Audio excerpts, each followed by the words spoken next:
সম্মানিত মৎস্য চাষী ভাই বন্ধুরা, আসসালামু আলাইকুম। আশা করি আল্লাহর অশেষ রহমতে সকলেই ভালো আছেন। বাই বাই মৎস্য খামারের পক্ষ থেকে আপনাদের সকলকে জানাই আন্তরিকভাবে শুভেচ্ছা ও অভিনন্দন।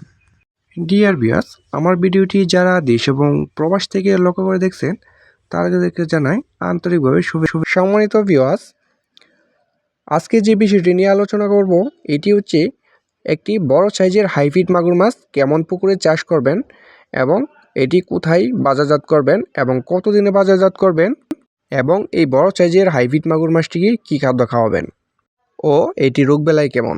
ভিউয়ার্স, ভিডিওটি না টেনে পুরো ভিডিওটি দেখতে থাকেন, কারণ ভিডিওটি টেনে টেনে দেখলে ভিডিওর টপিক সম্পর্কে বুঝতে পারবেন না। ভিউয়ার্স, এই মুহূর্তে আমার ভিডিওতে যে মাছগুলো লক্ষ্য করে দেখতে পাচ্ছেন এটি হচ্ছে একটি বড় সাইজের হাইব্রিড মাগুর মাছের পোনা এবং এটি 5 ইঞ্চি সাইজের পোনা। তো যারা 4-5 ইঞ্চি সাইজের হাইব্রিড মাগুর মাছের পোনা সংগ্রহ করতে চান তারা অবশ্যই আমাদের স্ক্রিনে দেওয়া নাম্বারে সরাসরি যোগাযোগ করবেন। এটি আমরা বিক্রয় করে থাকি এবং সারা বাংলাদেশে 24 ঘন্টার মাধ্যমে হোম ডেলিভারি দিয়ে থাকি। ভিউয়ার্স, দেখতেই পাচ্ছেন আজকে আমরা এক জায়গায় কিছু ছোট মাছের পোনা ডেলিভারি দেওয়ার জন্য এটি আমরা খুব সুন্দর করে যাচাই বাছাই করে গুনে গুনে এটি আমরা প্রস্তুত করা হচ্ছে। এটি কিছুক্ষণের মধ্যেই আমরা এটি ডেলিভারি দিব। ভিউয়ার্স, বড় সাইজের হাইব্রিড মাগুর মাছটি কী খাদ্য খাওয়াবেন?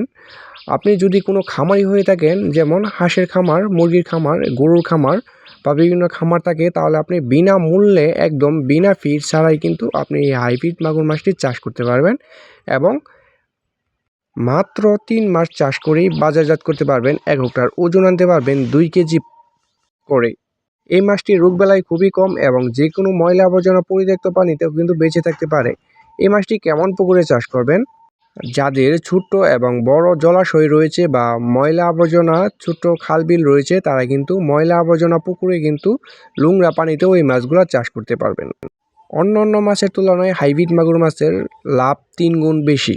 যেমন অন্য মাছের মারা যাওয়ার সম্ভাবনা থাকে এবং বিভিন্ন ফিড খাওয়াইতে হয়, এই মাছটির মারা যাওয়ার সম্ভাবনা কোনোভাবেই নাই এবং কোনো ফিড ছাড়াই মাত্র 3 মাসেই